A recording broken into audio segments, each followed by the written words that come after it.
देखो से बाबद मंदिर प्रशासन तार जहाँ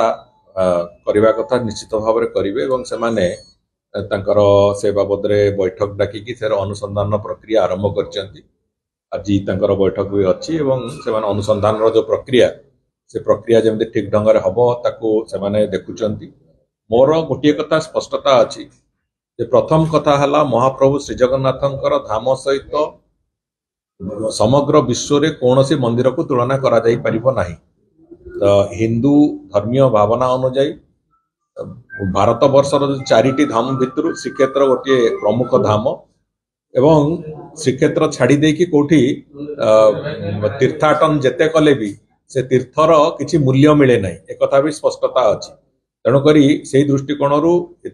श्रीजगन्नाथंकर धाम सहित तुलना कला भाया कौन जगह किछि करिबा संपूर्ण रूपे अनैतिक एवं हिंदू धर्म विरोधी मध्य अटे से दृष्टि सेठी जो जगन्नाथ धाम बोली जो कहवा प्रचारित करवार जो प्रक्रिया पश्चिम बंग सरकार आरंभ कर सी गोटे भूल कथा एवं से बाबद भी मो माननीय मुख्यमंत्री आसला परे भी सेटा अवगत करेबी एवं से बाबद आवश्यक पड़े ओडिशा मुख्यमंत्री तरफ आमे ओडिशा आमर जगन्नाथ भक्त मान तरफ जगन्नाथ संस्कृति को भल पाउथिबा लोक मान तरफ ओडिशा सरकार आवश्यक पड़े पश्चिम बंग सरकार को अनुरोध करेंगे से जगन्नाथ धाम न लेखिकी प्रभु श्री जगन्नाथ मंदिर लिखु समग्र विश्व में अनेक स्थान रे महाप्रभु श्री जगन्नाथ मंदिर अच्छी सब सी भी विभिन्न रीतिनीति से पूजा अर्चना कर निश्चित भाव में जगन्नाथ संस्कृतिर प्रचार होछि किंतु तुलनात्मक भाव में पुरी सहित श्री जगन्नाथंकर श्रीमंदिर सहित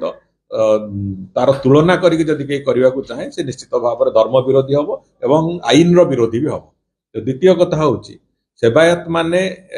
महाप्रभु श्री जगन्नाथंकर सेवायत से महाप्रभु सेवायत मान कौन मंदिर प्रतिष्ठा किंबा कौन जगह को जीवाई बारण ना किंतु जो भाया कथा गुड़िक परवर्ती समय आसला जे महाप्रभुंकर जो बड़का दारू काठ थिला से मूर्ति तैयारी करने कथा हो किंबा से प्राण प्रतिष्ठा करने कथा हो ये जो कथा गुड़िक आसला एगुड़िक कौन मत समीचीन नुह एवं ग्रहण योग्य भी नुहे तेणुक ये सबू दृष्टि को आखि आगे रखिकी आमे श्रीमंदिर प्रशासन सांगे प्रमुख शासन सचिव आईन विभाग सहित गतकाली आलोचना होता एवं से अनुजाई आमे सरकार तरफ भी श्रीमंदिर प्रशासन को आग्रह करते बाबद एक सरजमीन तदंत हवा दरकार अच्छी एदि जाणिकी कहीं भूल करेंगे किंबा जदि अजणारे कहीं भूल करते से कथा को स्पष्टता आसवा दरकार अच्छी कौन एभली घटना गुड़िक घटिला तेणुक सेठी जो विभिन्न कथा आसला ठाकुरंकर दारू जाकि मूर्ति तैयारी हवा कथा हो प्राण प्रतिष्ठा कथा हो कि जो ब्रह्म सेठी स्थापना होती बोली जो कथा गुड़िक